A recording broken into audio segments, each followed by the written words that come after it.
Olá pessoal, tudo bem? Eu sou Fernando Rocha, seja muito bem-vindo, muito bem-vinda a mais uma aula do nosso canal, em que hoje nós vamos falar sobre o balanceamento por risco político. Esse é um ano de eleições aqui no Brasil. E ano de eleição, né, principalmente aqui no nosso país, ele é um ano mais desafiador. Então, como que a gente se protege disso? O que fazer? Qual que é a mentalidade certa para que a gente consiga atravessar esse mar, tá? E eventualmente até se beneficiando da volatilidade que geralmente ela é maior em anos eleitorais. Então, a primeira coisa que a gente precisa de fato entender é que a maior parte da sua carteira deve estar em ativos perenes. Vou repetir. A maior parte da sua carteira, ela deve estar em ativos perenes, que atravessam qualquer governo, seja ele de direita, de esquerda, de centro, de baixo, de cima, não importa. A sua carteira deve ter a maior parte concentrada em ativos com lucros consistentes, com boa governança, que já tem histórico dentro do mercado de capitais, no mercado aberto, há anos. Não dá para a gente botar qualquer ativo dentro da carteira, principalmente em anos eleitorais. Então, a montagem do portfólio, ela precisa ser gradativa através de aportes fracionados. Se você está começando agora, você vai pegar o capital que você tem e vai comprar periodicamente. Ah, mas Fernando, eu recebi um dinheiro, uma herança, sei lá, vendi um imóvel e eu tenho um dinheiro grande. A minha recomendação é que você fracione os aportes. Pega o valor que você tem, sei lá, 100 mil reais, 200, 300, 500 mil, que seja, e você vai fracionar em vários aportes. E aí faça mensal. Se for 100 mil, faça em 10 de R$ 1.000. E se quiser quebrar em 5 mil, em fazer aportes quinzenais de 5 mil, pode ser que faça ainda mais sentido, para você diluir o seu risco. Então você vai comprar os ativos fracionados, você não vai pegar e botar tudo de uma vez. Então, isso faz muito mais sentido. Ah, mas Fernando, vai demorar muito para eu colocar. Deixe tudo em renda fixa, não tem problema nenhum. Isso são estratégias, é um método que para você diluir o seu risco e não ter grandes perdas. Então, qual a sua exposição às classes de ativos? Eu tenho renda fixa, eu tenho FIIs, eu tenho ações, eu tenho uma parte no exterior. Quais são os setores? Eu tenho estatal na carteira ou não vou ter? Aquilo ali faz parte dos meus investimentos, do meu perfil? Eu vou ter commodities, por exemplo? Ah, eu vou ter uma exposiçãozinha a cripto.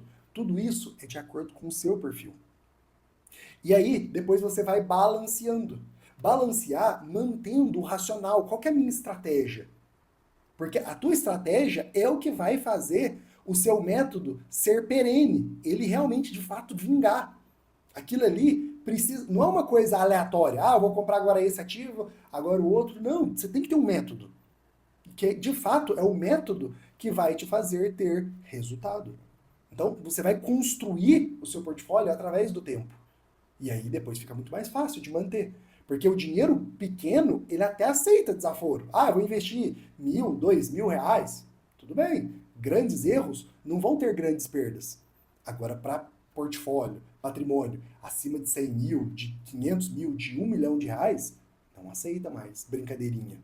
Você precisa, de fato, saber o que você está fazendo. Então, as variáveis de balanceamento da sua carteira vão ser, primeiro, volume. Qual que é o volume de capital que você tem? Dezenas de milhares ou centenas, milhões de reais? Segundo, qual que é teu tempo de alocação? Qual que é teu prazo? Quanto tempo você quer ter o retorno daquele ativo? Por quanto tempo você quer ficar com aquele investimento ali, com aquele capital investido? Então, primeiro, volume. Segundo, tempo de alocação. E o terceiro, tempo de mercado. Qual que é o teu nível de conhecimento, tua experiência? Você tem poucos meses ou poucos anos de mercado? Já passou por períodos diferentes? Ou você está pegando só um período meio que de crise? Ou você está pegando um período de bonança, de pujança? E aí existem técnicas de ajuste. Como é que funciona? Qual que é o racional? Por que você tem aquele ativo? Cada ativo da sua carteira, você deve fazer uma pergunta. Quais os motivos me levaram a aportar nesse ativo, nesse fundo imobiliário, nessa ação, nessa empresa? Quais foram os motivos que me levaram a comprar esse investimento? Seja sincero com você, porque isso vai determinar até o percentual que você coloca do teu patrimônio dentro daquele ativo. Saber o porquê que eu invisto é fundamental. Porque se ele sobe demais, o que eu faço? E se ele cai demais, o que eu faço? Essa é a pergunta que vai determinar do porquê eu vou continuar. Ou porque eu vou comprar mais, ou porque eu vou sair do investimento. Para você entender de fato o que você está fazendo. Por exemplo, a liquidação de ativos. É normal identificar que às vezes uma tese não faz mais sentido. A gente já conversou sobre isso em outra hora. Qual o volume de capital? Faz sentido eu sair aos pouquinhos? Você tem muito ou pouco conhecimento sobre o ativo? Tudo isso vai influenciar. Às vezes você coloca em quarentena, ou seja, pare de comprar aquele ativo. Beleza, faz sentido, é uma estratégia. Ou não, às vezes faz sentido eu sair de uma vez. Então o desinvestimento, ele pode ser feito de uma vez ou aos poucos, gradativo. Você vai só comprando outras empresas, automaticamente o percentual daquele ativo que você colocou em quarentena, ele vai diminuindo dentro da sua carteira. Porque você não está oxigenando ele, você não está colocando mais capital para de fato os juros compostos fazerem efeito. Porque se existe uma fraude contábil, às vezes faz sentido eu sair de uma vez. Por exemplo, você ia aceitar ser sócio do Ike Batista? Eu não aceito. Para mim não faz sentido. Idoneidade, honestidade, para mim é pilar. E sem esse pilar, negócio nenhum sustenta. Seja ele um negócio, um ativo, uma empresa, seja um casamento, uma amizade. E é assim que você vai trazer a sua vida, a sua personalidade para dentro da sua carteira. A sua carteira vai, de fato, refletir quem você é. E a gente já conversou isso em outras aulas. Então entenda, tudo tem que ter um método, um racional, para que você não se sinta perdido. Se você tem um método, você fica tranquilo. Ah, um ativo caiu? Tudo bem, faz parte. A gente não vai acertar todos e nem precisa. A nossa carteira, o grande retorno, né, 80, a lei de Pareto, né, 80% do nosso retorno vai vir de 20% dos nossos ativos. Então, de fato, a gente precisa diversificar para poder ir lá e buscar esses ativos, para ter eles em carteira. Ah, Fernando, mas eu vou ter só 6 ativos. Tá, e quem garante que você vai pegar esses ativos que vão trazer os retornos expressivos? Não precisa, por isso que você tem que diversificar. Porque diversificar, além de você diminuir o risco, porque o maior percentual que você pode perder é só aquilo que está investido na empresa, mas é também, você vai colocar a convexidade a seu favor, através da assimetria. Em que se eu perder, eu perco pouco, mas se eu ganhar, eu ganho muito. Uma empresa, por exemplo, o máximo que você pode perder nela é 100%. É o capital que você investiu.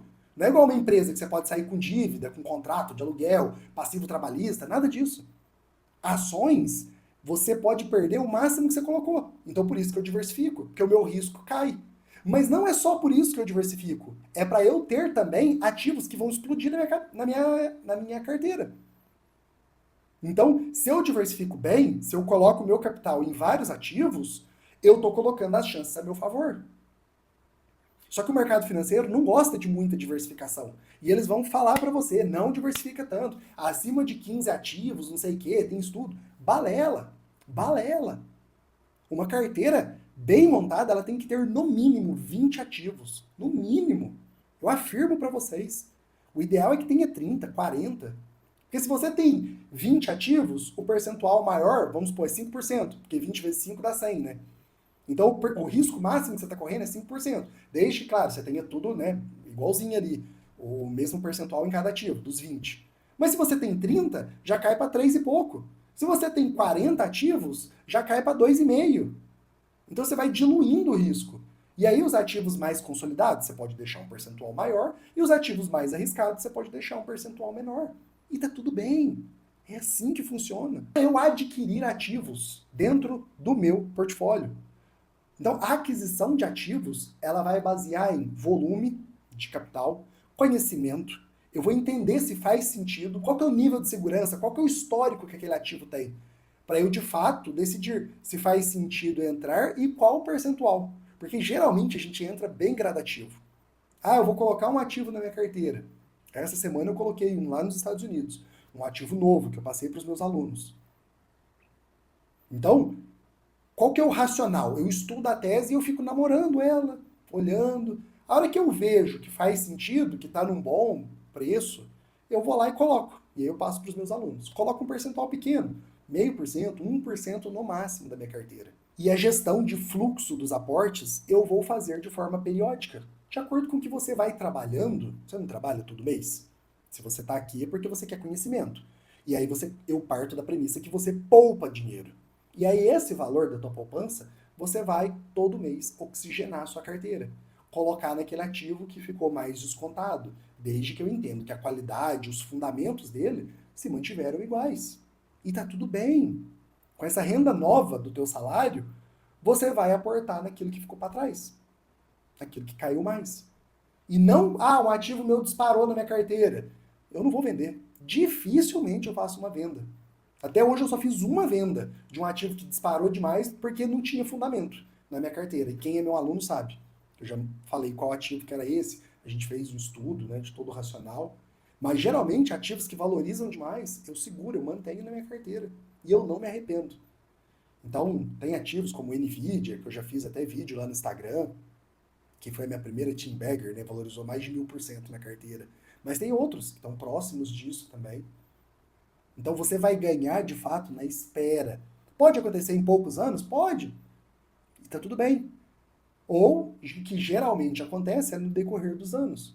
Porque as empresas, por elas serem empresas boas, elas têm esse ganho acima da inflação, porque uma ação nada mais é do que o resultado de uma empresa. E se a empresa está lá vendendo os produtos, um banco está lá oferecendo serviço, empréstimo para os seus clientes, eu vou ter o retorno da empresa. O retorno da minha ação nada mais é do que o retorno da empresa de fato. Então, quais são os riscos reais da sua carteira? Tem algum risco fiscal, tributário? Se o governo der uma canetada lá, como é que a tua carteira vai reagir a isso? Ela está bem diversificada? Ela está bem protegida? Se o governo mudar as regras ou explodir a dívida do Brasil, a sua carteira consegue o poder de compra e com um ágio acima? Porque geralmente empresas boas que repassam seus preços, eles conseguem manter o poder de compra. Agora a renda fixa, dificilmente. Se a gente tiver uma crise institucional, a renda fixa, por mais que ela esteja pagando bem, ela não vale muita coisa. Então, cuidado. As empresas elas têm um risco maior porque elas, de fato, elas têm a capacidade de gerar mais valor do que a renda fixa. Você está simplesmente emprestando um dinheiro para alguém. E aquela instituição, o governo, o banco, quem quer que seja, a empresa, ela que vai ter que gerar o valor, porque você está emprestando o teu dinheiro. A renda fixa é isso. Nada mais é do que um empréstimo. Agora, quando você investe num ativo de fato, seja num fundo imobiliário que tem lá os imóveis, né, que geram valor tanto pela valorização quanto pelo aluguel mensal, ou as empresas, que repassam seus preços, que vendem imóveis, que conseguem melhorar os produtos, serviços, têm a capacidade de inovar. As empresas são organismos vivos. Então, sim, elas têm um risco maior, mas elas têm uma capacidade de remunerar tanto quanto. Então, de fato, é isso que você tem que entender. Se a taxa de juros subir, o câmbio disparar, como que está a sua carteira? Ela, de fato, para a gente concluir, ela tem que estar preparada para qualquer cenário. Se você gostou dessa aula, não esquece o like, deixa um comentário aqui embaixo sobre o que você achou e a gente se vê na próxima aula. Um grande abraço. Tchau, tchau!